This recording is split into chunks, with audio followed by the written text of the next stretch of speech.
Bonjour à tous. Aujourd'hui, on va s'intéresser aux mécanismes réactionnels étudiés en classe de terminale S.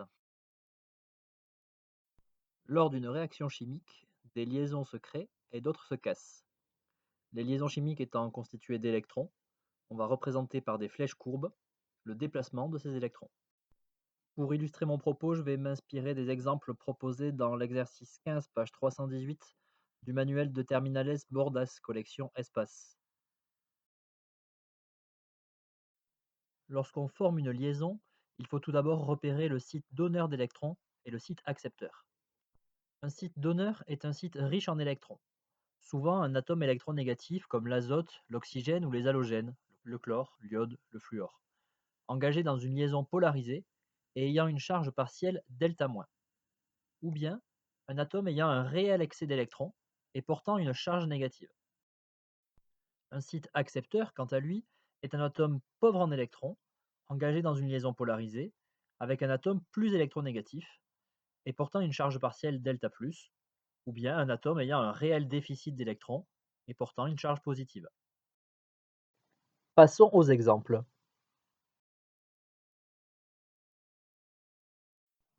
Ici, on peut voir qu'une liaison s'est formée entre l'oxygène, électronégatif et possédant une charge négative, et l'ion hydrogène, possédant une charge positive.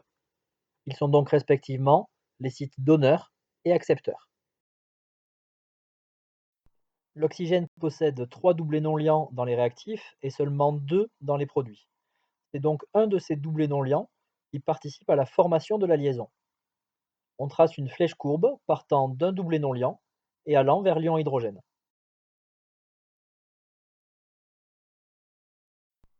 Ici, une liaison se forme entre le bore et l'ion fluor. L'ion fluor est chargé négativement et est le site donneur. L'atome de bore est engagé dans des liaisons polarisées avec d'autres atomes de fluor, électronégatifs. Il possède une charge partielle delta+, et est donc le site accepteur.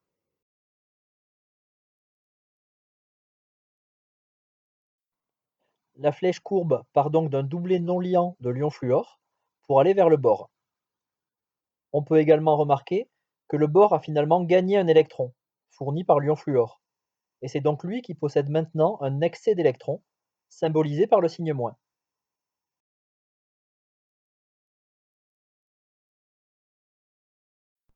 Ce troisième exemple est intéressant car on y trouve à la fois une formation de liaison, comme dans les exemples précédents, ici entre l'azote et l'hydrogène, mais également une rupture de liaison entre le chlore et l'hydrogène. Pour la liaison formée, on suit toujours le même raisonnement. L'azote fournit ici son doublé non liant pour se lier à un hydrogène. Ce même hydrogène va se séparer du chlore en lui laissant son électron. En effet, le chlore électronégatif sera privilégié pour garder les électrons de cette liaison. On représentera donc une deuxième flèche courbe pour représenter ce déplacement d'électrons. Bon, je pense que j'ai assez parlé. Pour les prochains exemples, ce sera en musique. Musique.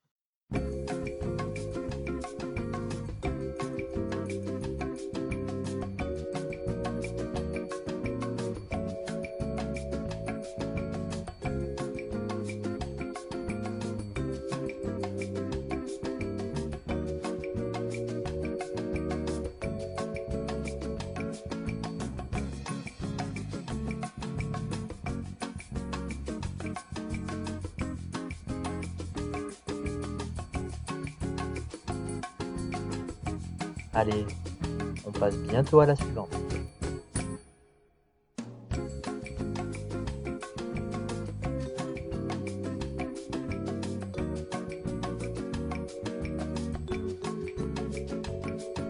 Eh, vous avez reconnu?